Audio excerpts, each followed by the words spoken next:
There comes a moment in every person's psychological journey when the familiar world begins to shimmer at its edges. The solid ground of ordinary consciousness reveals itself as something far more mysterious than we ever dared imagine. This shift rarely announces itself with fanfare. Instead, it whispers in the space between your thoughts, in the pause before sleep, in those moments when you catch yourself staring into nothing and realize you have been somewhere else entirely. You may have noticed that conversations feel different now. The topics that once engaged you completely now feel like echoes in a vast cathedral. You hear them, you respond appropriately, but some part of you has withdrawn into a deeper listening. This is not depression. This is not detachment born of cynicism.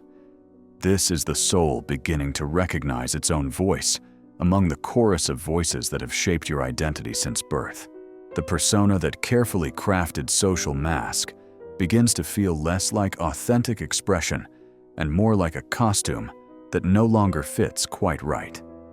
You wear it still, but with increasing awareness that it is indeed a costume, not your true skin.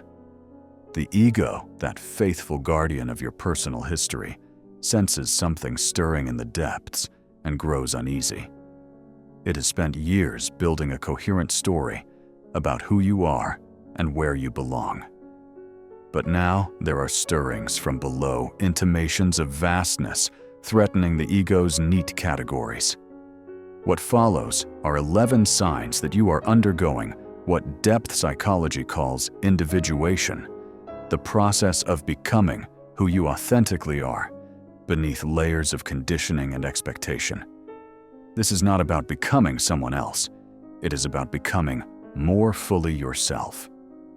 The first sign emerges as an inexorable pull away from the noise of collective existence towards something infinitely more nourishing.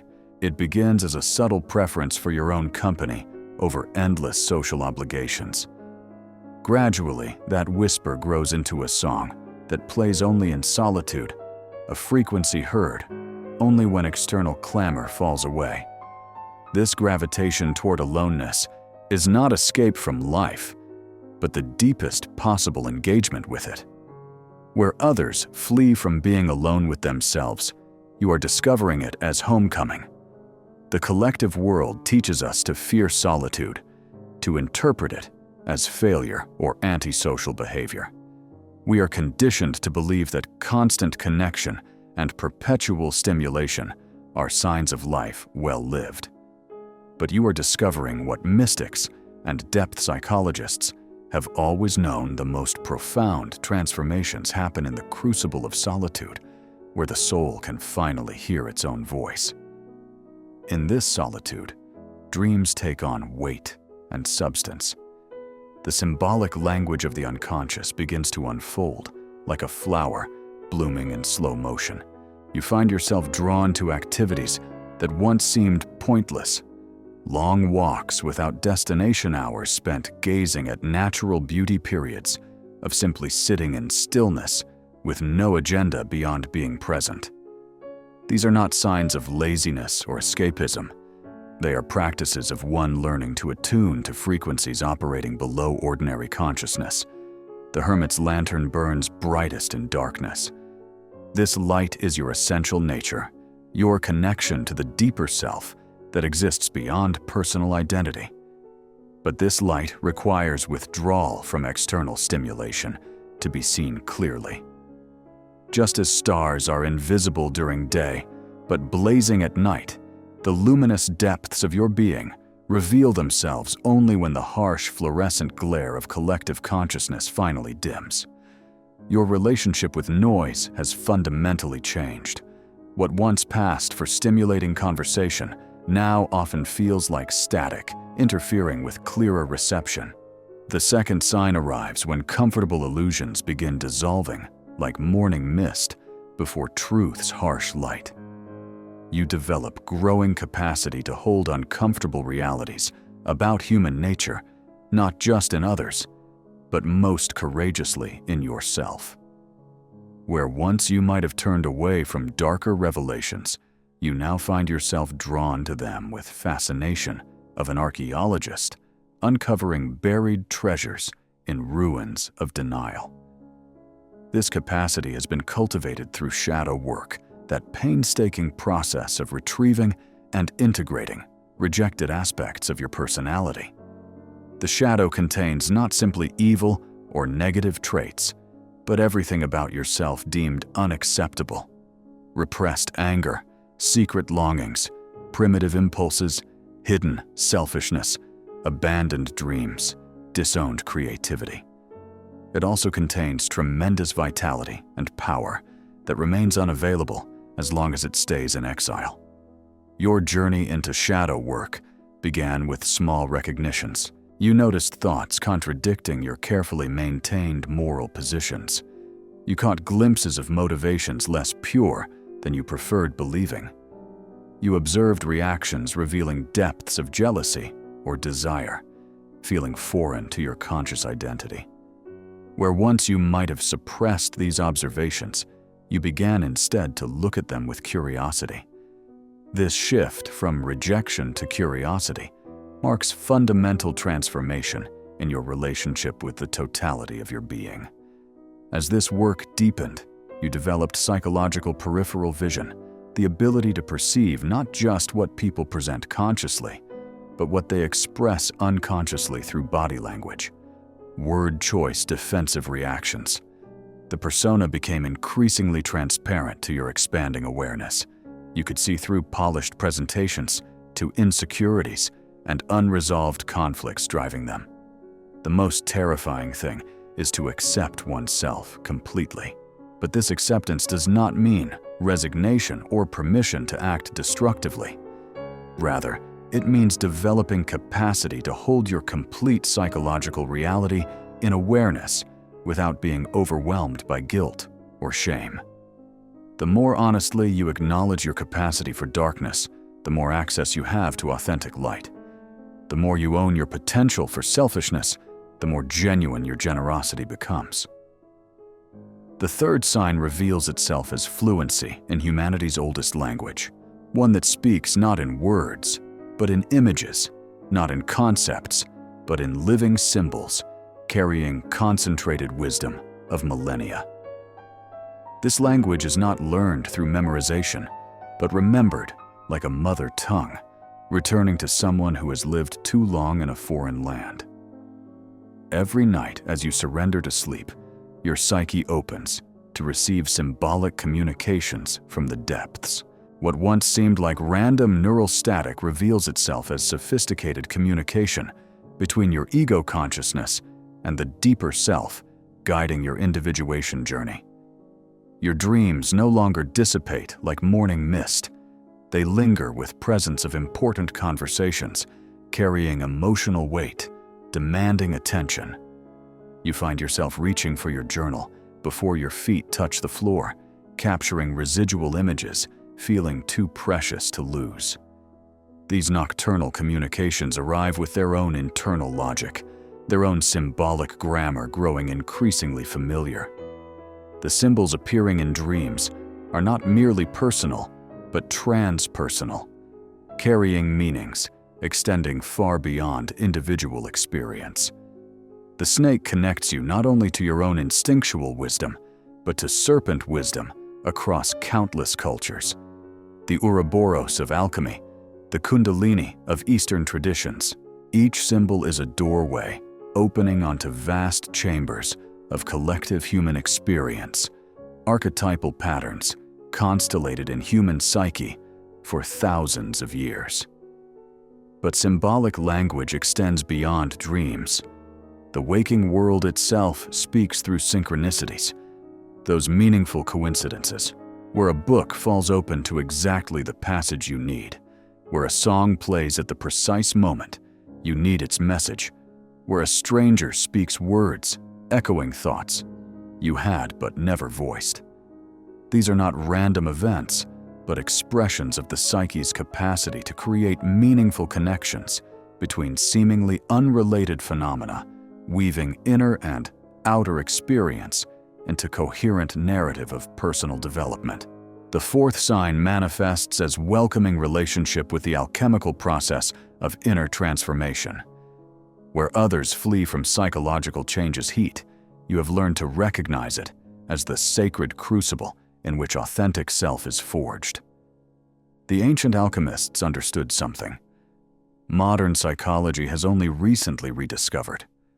The most profound transformations occur not through gentle adjustment, but through periods of intense psychological heat that dissolve existing identity structures and reconstitute them at higher integration levels.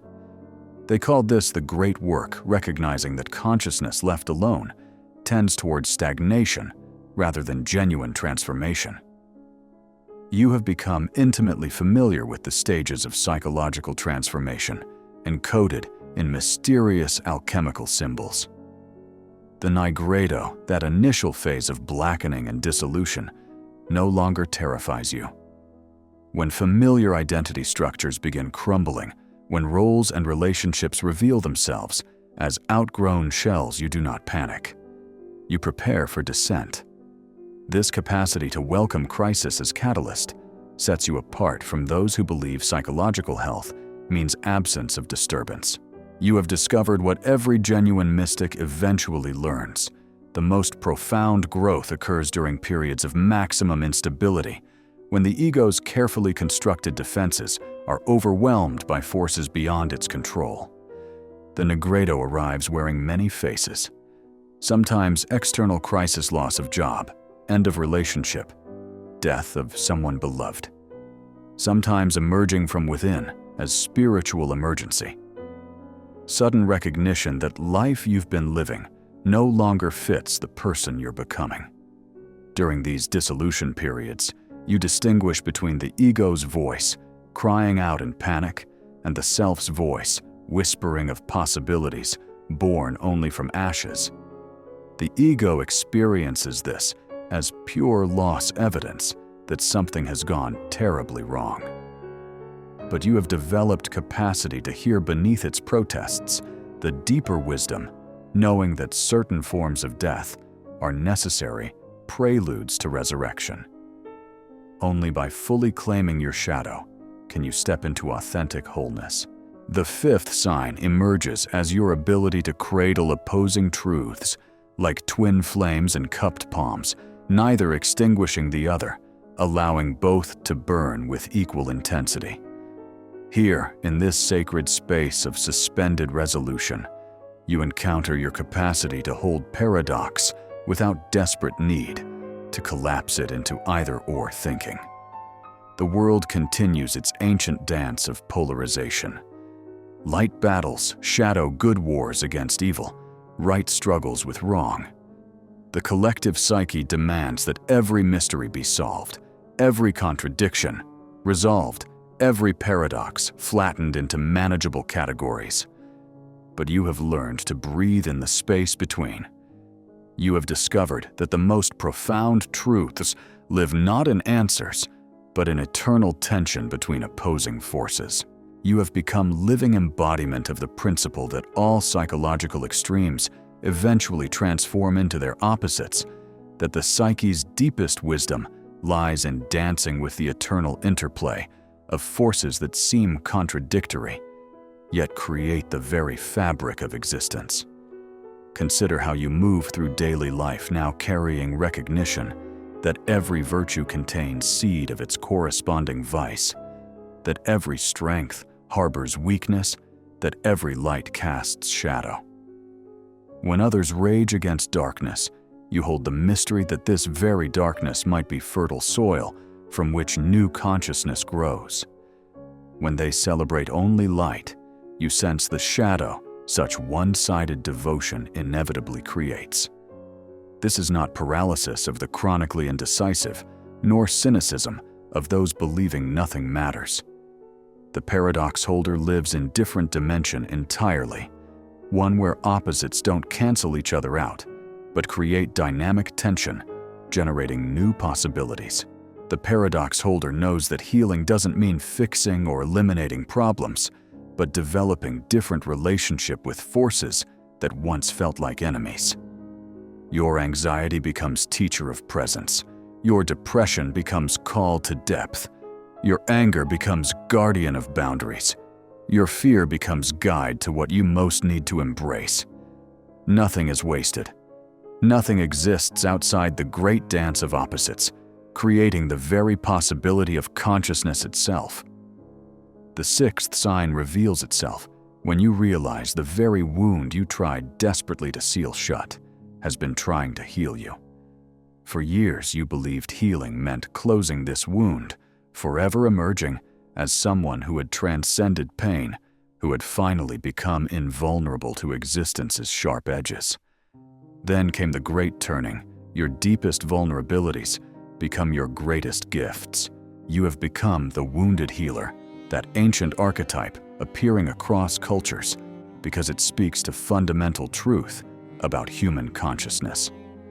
Your greatest gifts emerge not despite your wounds, but because of them. The shaman who journeys to the underworld returns with medicine for the tribe. The therapist whose own darkness allows them to sit with others in theirs. The artist whose pain becomes raw material for beauty, healing not just themselves, but everyone encountering their work. Your wound is no longer enemy, but teacher guide, trusted ally in the work of becoming fully human. Where once you experienced sensitivity as curse, that raw quality, making you feel everything too deeply, you now recognize it as finely tuned instrument, perceiving subtleties others miss entirely. This transformation required complete reversal of your relationship with suffering. You had to stop running from pain and start running toward it, not with masochistic intent, but with understanding that your pain was not random or meaningless. It was information precious and specific about places where life called you to grow, to deepen, to expand capacity for both feeling and healing. The wound that teaches never heals in conventional sense. It transforms. It stops being something happening to you and becomes something happening through you. It ceases being limitation and becomes specialization, a unique way of knowing, contributing something irreplaceable to world's healing. The abuse you survived, the abandonment you endured, the betrayals that shattered trust.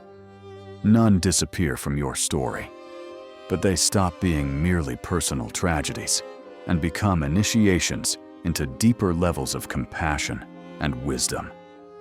The seventh sign arrives when the veil lifts, not just from your personal unconscious, but from the vast, churning depths of the collective psyche.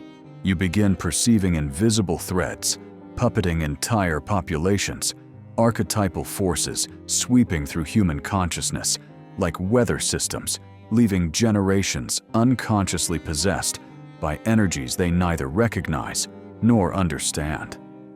Like witnessing dark possession, gripping nations in historical moments of collective madness, you have developed the unsettling gift of seeing when collective shadow erupts into daylight, masquerading as righteousness or necessity. Standing in this awareness is like being awake in a world of sleepwalkers. You watch as masses move in synchronized patterns they believe are conscious choices, unaware they're dancing to rhythms played by forces far older than individual will. You see projection mechanisms at work on massive scale, entire nations casting disowned shadows onto other nations, whole populations finding scapegoats for collective guilt, enormous groups possessed by archetypal energies, turning them into unconscious actors in dramas playing out since dawn of human consciousness. The loneliness of this perception cannot be overstated.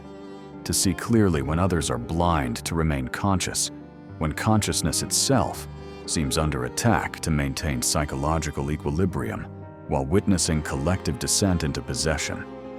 This is one of heaviest burdens the individuated soul must bear. Your perception goes deeper than mere social observation.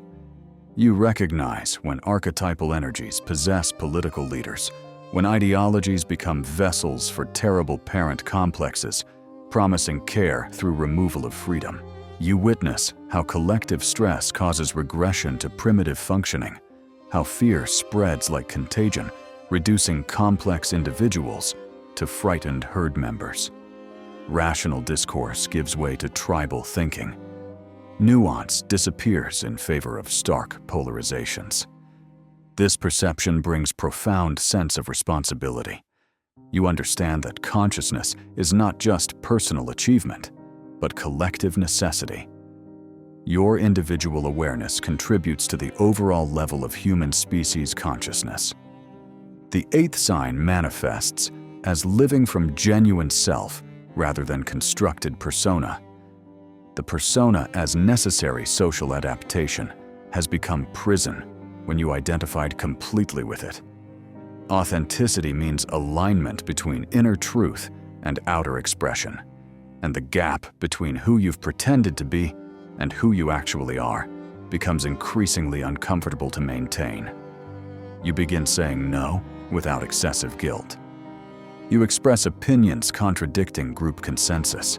You allow yourself to change publicly rather than maintaining false consistency. Your creative expression emerges from depth rather than performance. Relationships form based on genuine connection rather than mutual persona maintenance. Some relationships cannot survive your authenticity. This is the cost. But new connections form based on real recognition.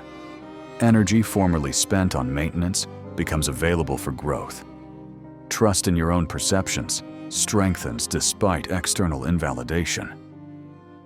The ninth sign appears as recognition and integration of contrasexual aspects within your psyche. The feminine qualities within masculine consciousness and masculine qualities within feminine consciousness serve as bridges to deeper unconscious. Initially, these qualities are projected onto romantic partners. Eventually, they must be reclaimed as internal capacities. Men access emotional depth, receptivity, and relational wisdom without shame. Women claim authority, analytical power, and independent judgment. This is not becoming the opposite, but expanding to include more of human wholeness. Relationships become less about projection and more about genuine meeting. Creative work gains complexity through integration. The 10th sign emerges as encounter with the archetypal center of wholeness transcending ego. The self serves as organizing principle of entire psyche, both conscious and unconscious. The relationship between ego and self becomes the most important relationship of lifetime. The ongoing dialogue between your conscious personality and deeper wisdom of your essential nature. You develop sense of being guided by intelligence beyond ego's planning. Life feels purposeful even when not fully understood. Synchronicities increase as alignment deepens. Decisions arise from deeper knowing rather than surface calculation. Growing trust in process develops even amid uncertainty. Critical distinction. This is not ego inflation where you identify as the self. Rather, it is proper relationship where you recognize something greater than your ego operating through you. Groundedness increases rather than decreases. Humility grows alongside access to transpersonal wisdom. The 11th sign arrives as direct encounter with sacred dimension of existence. These are moments of awe and profound meaning beyond rational explanation, the feeling of being in presence of something greater. Time alters quality. Ordinary reality reveals itself as thin veil over deeper mystery. These experiences leave lasting transformation, not just memory. You develop growing capacity to rest in mystery without needing to define it. The numinous is found in ordinary moments, not just dramatic ones. Integration of spiritual experience into embodied daily life becomes ongoing practice. Individuation is lifelong process, not destination. These signs are markers on the path, not achievements to collect. The paradox: the more conscious you become, the more you recognize remaining unconsciousness. Service emerges naturally from development, not as obligation, but as organic expression of expanded awareness. Your consciousness matters to collective evolution. Each person who individuates reduces unconscious darkness in the world. The work is both deeply personal and profoundly collective. You don't walk this path alone. It is archetypal ancient, shared by countless souls across time who have felt the same call to deeper exploration. This journey is not about becoming special or superior. It is about becoming more fully, honestly, consciously human. The journey honors depth psychology's legacy by living it, not just studying it. Your transformation is your gift to the world.